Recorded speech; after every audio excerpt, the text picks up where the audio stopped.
নমস্কার বন্ধুরা, আজকে আমার একাদশী। আমি আমার বৌমা মিলে একাদশী করি, নাতি নাতক সবাই করে। এখানে একাদশীর জন্য আমি রান্না করছি আলু কাঁচকলা পেঁপে দিয়ে তরকারি। এটা আমি ভগবানকে ভোগ দেবো আর আমরাও খাবো, এইটাই খাবো, প্রসাদ খাবো। আর ফোড়নে দিয়েছি শুকনো লঙ্কা, আস্ত জিরে আর সন্দক লবণ, আর কিছু দেবো না। সূর্যমুখী তেল দিয়েছি, আর কিছু দেবো না। ওগুলো দিয়ে ভালো করে সাঁতলে নেবো। সাঁতলে উঠলে ঝোল দিয়ে দেবো। ঝোলটা কীরকম করে দিয়ে দেখে নিন। এটা অনেক রকমের রান্না করা যায়। বাদাম দিতে পারেন, কিশমিশ দিতে পারেন, কাজু দিতে পারেন, যা কিচ্ছু। আমরা তো এগুলো খাই না, খেলে আমাদের অসুবিধা। তাই জন্য বাদাম টাদাম আর কিছু দেবো না, এগুলো দিয়ে করবো। আর এখন তো সাতলানো হয়ে গেছে, এখন দিয়ে দিচ্ছি জল। পরিমাণ মতো জল দিয়ে দেবো, মানে ঝোল ঝোল রাখবো।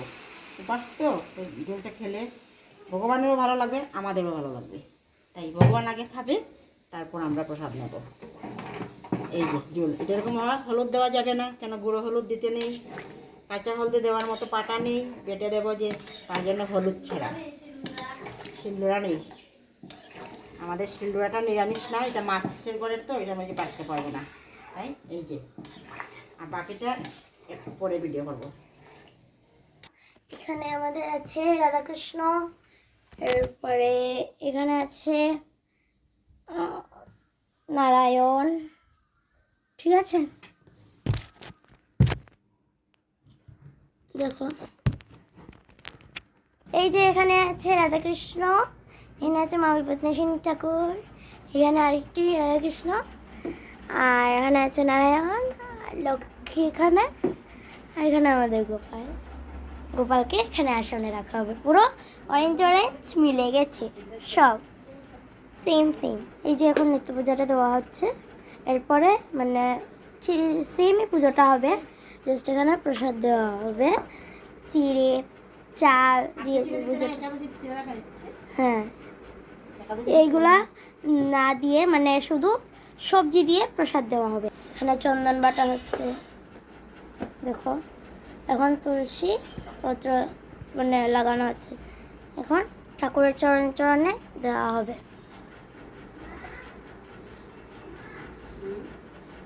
যে এখন দেখো তুলসী চরণে দেওয়া হচ্ছে।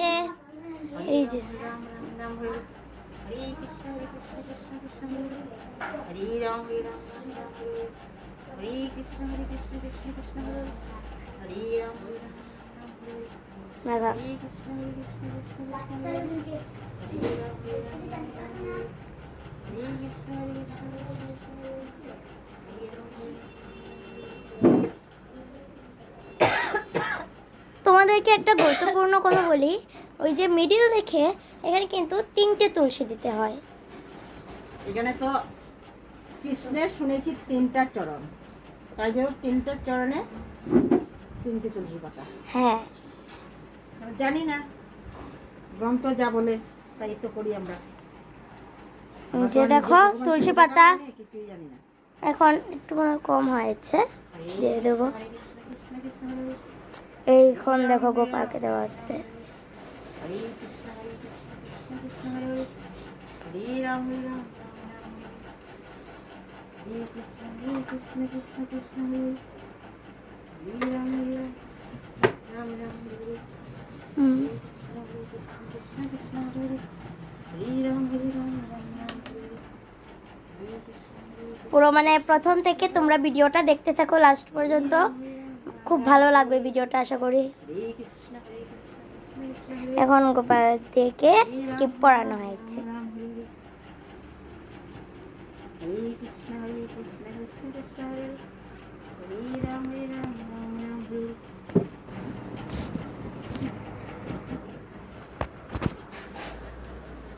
দেখো বন্ধুরা, একটা কথা বলি, একাদশীতে কিন্তু ঠাকুরকে ফল দিতে পারো, ফল কিন্তু দেওয়া যায়, কিন্তু চিড়ে চাল এইগুলো কিন্তু দেওয়া যায় না, মানে অন্নভোগ যেগুলো এগুলো দেওয়া যায় না। তোমাদেরকে একটা গ্রন্থ দেখাই, এই যে এই গ্রন্থটি, একাদশী মাহাত্ম্য। ঠিক আছে, এই বইটা আজকে আমি তোমাদেরকে পড়ে শোনাবো, পুরোটা পড়বো না, জাস্ট যেটা পড়বা এটি পড়বো। এখানে একাদশীর মাহাত্ম্য লেখা থাকবে, সব একাদশীর কথা লেখা থাকবে। তোমরা এটা পারচেস করতে পারো মায়াপুর ইস্কন থেকে। আমরা এটা অনলাইনে পারচেস করেছি। ঠাকুরকে দেখাতে মানে ভগবানকে দেখাতে আমি তোমাদের সঙ্গে এই বইটা আজকে পুরোটা পড়ব। চলো, একাদশী মাহাত্ম্যর প্রথম পেজটা আমি একটু পড়ে শোনাই তোমাদের। প্রথম পেজ, যেটা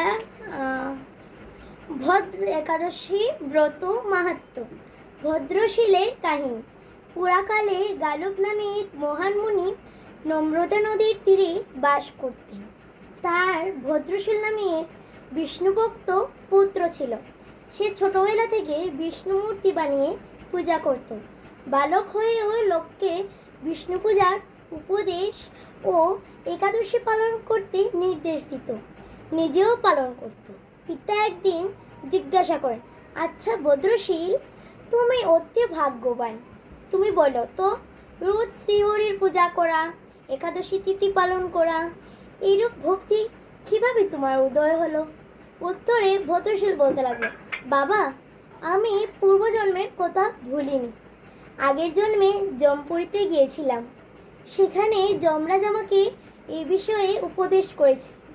পিতা অত্যন্ত বিস্মিত হয়ে বললেন, ভদ্রশীল, তুমি পূর্বে কে ছিলে? যমরাজ তোমাকে কে বলেছিল? সব কিছুই আমাকে বলো। ভদ্রশীল বলল, বাবা, আমি পূর্বে চন্দ্রবংশের এক রাজা ছিলাম। তখন আমার নাম ছিল ধর্মকীর্তি। ভগবান দত্তাত্রেয় আমার গুরু ছিলেন। ৯,০০০ বছর আমি পৃথিবী শাসন করেছিলাম, বহু ধর্মকর্ম করেছিলাম। পরে যখন আমার অনেক ধন সম্পদ হলো, তখন আমি পাগলের মতো অধর্ম করতে লাগলাম। কতগুলি পাষণ্ড ব্যক্তির সঙ্গে আলাপ করতাম, আর কেবল কথা আলাপের ফলেই আমার বহুদিনের ঐজিত্যপূর্ণ নষ্ট হয়ে গেল। আমিও পাষণ্ডী হয়ে গেলাম। তাদের কুযুক্তি নিয়ে যাগ যজ্ঞ আদি পুণ্যকর্ম বাদ দিলাম। ফলে আমার সব প্রজারাও অধর্ম করতে লাগলো। প্রজাদের প্রত্যেকেই অধর্মের ৬ ভাগের ১ ভাগ রাজাকে গ্রহণ করতে হয়। তারপর একদিন আমি সৈন্যদের সঙ্গে বনে মৃগয়া করতে গেলাম। বহু পশুবধ করলাম। তারপর আমি ক্ষুধা তৃষ্ণায় কাতর ও ক্লান্ত হয়ে রেবা নদীর তীরে গেলাম। প্রখর রোদে তপ্ত হয়ে নদীতে স্নান করলাম, কিন্তু তারপর আমার কোনো সেনা দেখতে না পেয়ে চিন্তিত ও অতিশয় ক্ষুধার্ত হলাম। অন্ধকার হয়ে গেল, আমি পথ ঠিক করতে পারলাম না। তারপর এক জায়গায় গিয়ে কয়েকজন তীর্থবাসী দেখলাম। জানলাম তারা একাদশী ব্রত করছে। তারা সারা দিন কিছু খায়নি, জলপান পর্যন্তও করেনি।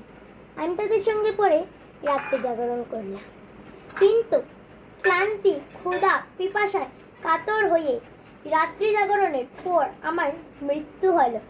তখন দেখলাম বড় বড় দাঁত বিশিষ্ট 2 জন ভয়ঙ্কর যমদূত এসে আমাকে দড়ি দিয়ে বাঁধল আর ক্লেশময় ক্রোধ দিয়ে আমাকে টেনে নিয়ে গেল। তারপর জমপুরীতে পৌঁছালাম। যমরাজও দেখতে তখন ভয়ঙ্কর। যমরাজ চিত্রগুপ্তকে দেখে আমাকে দেখিয়ে বললেন, পণ্ডিত, এই ব্যক্তির যেরূপ শিক্ষা বিধান তুমি তা বলো। চিত্রগুপ্ত কিছুক্ষণ বিচার করে ধর্মরাজ যমকে বললেন, হে ধর্মপাল, এই ব্যক্তি পাপকর্মেই রত ছিল সত্য, কিন্তু তবুও একাদশীর উপবাস জন্য সমস্ত পাপ থেকে মুক্ত হয়েছে। তীর্থবাস ও রাত্রি জাগরণও করেছে, তাই ওর সব পাপ নষ্ট হয়েছে। চিত্রগুপ্ত এই কথা বললে যমরাজ খুব চমকে উঠলেন। তিনি ভয়ে কাঁপতে কাঁপতে ভূমিতে দণ্ডবোধ প্রণাম জানিয়ে আমাকে পূজা করতে লাগলেন। তারপর দূতদের আহ্বান করে বলতে লাগলেন, হে দ্রুতগণ, তোমরা ভালো করে আমার কথা শুনো। তোমাদের মঙ্গলজনক কথা আমি বলছি। যেসব মানুষ ধর্মরত, তোমরা তাদেরকে এখানে আনবে না। যারা শ্রীহরির ভক্ত, পবিত্র, একাদশী ব্রত পরায়ণ, জিতেন্দ্রীয় এবং যাদের মুখে সর্বদা হে নারায়ণ, হে গোবিন্দ, হে কৃষ্ণ, হে হরি উচ্চারিত হয়, যারা সকল লোকের হিতকারী ও শান্তিপ্রিয়, তাদেরকে তোমরা দূর থেকে পরিত্যাগ করবে, কারণ সেই সব ব্যক্তিকে আমার শিক্ষা দেবার অধিকার নেই। যারা সর্বদা হরিনামে আসক্ত, সর্বদা সর্বদা হরিকথা শ্রবণে আগ্রহী, যারা পাষণ্ডগণের সঙ্গ করে না, ভক্তদের শ্রদ্ধা করে, সাধু সেবা, অতিথি সেবা পরায়ণ, তাদেরকে পরিত্যাগ করে। এরপরে হে দূতগণ, তোমরা শুধু তাদেরকেই আমার কাছে ধরে আনবে যারা উগ্রস্ত স্বভাব, ভক্তদের অনিষ্ট করে, লোকদের সঙ্গে কলহ বাঁধায়, একাদশী ব্রত পালনে একান্ত পরাঙ্মুখ, পরনিন্দুক, ব্রাহ্মণের ধনের লোভ, পরতন্ত্র, হরিভক্তি বিমুখ, যারা ভগবত বিগ্রহ দেখে শ্রদ্ধাবত হয় না, মন্দির দর্শনে যাদের আগ্রহ নেই, অন্যর অপবাদ করে বেড়ায়, তাদের সবাইকে বেঁধে এখানে নিয়ে আসবে। যমরাজের মুখে এসব কথা শুনে আমি আমার পাপকর্মের জন্য অত্যন্ত অনুশোচনা করতে থাকি। তারপর আমি সূর্যের মতো উজ্জ্বল দেহ লাভ করলাম।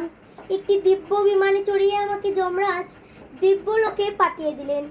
কোটি কল্প সেখানে অবস্থান করার পর ইন্দ্রলোক স্বর্গে নেমে আসি, যেখানে বহুকাল যাবৎ অবস্থান করার পর এই পৃথিবীতে এসে সদাচারী মহান ব্রাহ্মণ কুলে জন্মগ্রহণ করেছি। আমার জাতিস্মরতা হেতু এসব ঘটনা আমার হৃদয়ে জাগ্রত আছে। আমি পূর্বে একাদশী ব্রত মাহাত্ম্য জানতাম না।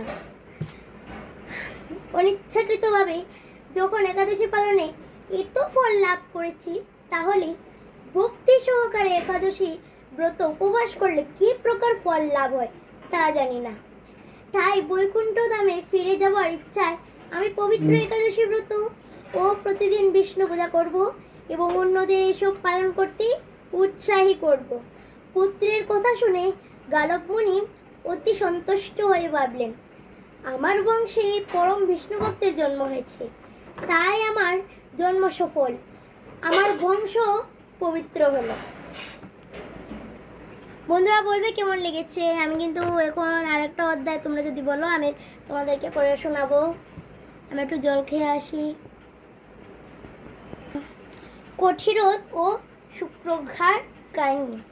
পুরাকালে রাজা কঠিরোধ ও রানী সুপ্রঘা ধর্মনিষ্ঠ পরায়ণ সর্বশত গুণযুক্ত দম্পতি ছিলেন।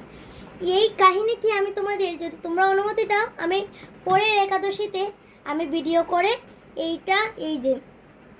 এই লেসনটা পড়ে শোনাবো তোমাদেরকে। আর এখন আমি তোমাদের কিছু পূজার পদ্ধতি বা কীরকম করে আমরা পুজো দিই এটা একটু দেখাবো। এটা কিন্তু মায়াপুর ইস্কন থেকে কিনেছি। এই যে মায়াপুর ইস্কনে এগুলা পারচেস করতে পারবে, বা অনলাইনে ওদের নাম্বার আছে, তোমরা অনলাইনে পারচেস করতে পারো। আমরাও অনলাইনে পারচেস করেছি। এই যে বন্ধুরা দেখো, এখন ফল কাটা হচ্ছে। দেখো ফল কাটার পর যে বন্ধুরা দেখো, দেখতে কিন্তু খুব সুন্দর হয়েছে। আমি তোমাদেরকে দূর থেকে দেখাচ্ছি। বন্ধুরা দেখতে কিন্তু খুব সুন্দর হয়েছে। তোমরা এটা বানিয়ে ভগবানকে প্রসাদ হিসেবে দিতে পারো। দেখো খুব সুন্দর মানে সাজানো হয়েছে। তোমরা বলবে কিরকম হয়েছে।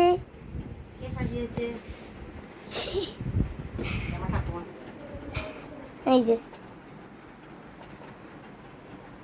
আজকে কিন্তু মিষ্টান্ন কিছু দিতে নেই, ঠিক আছে, তাই এখানে ফল দেওয়া হয়েছে।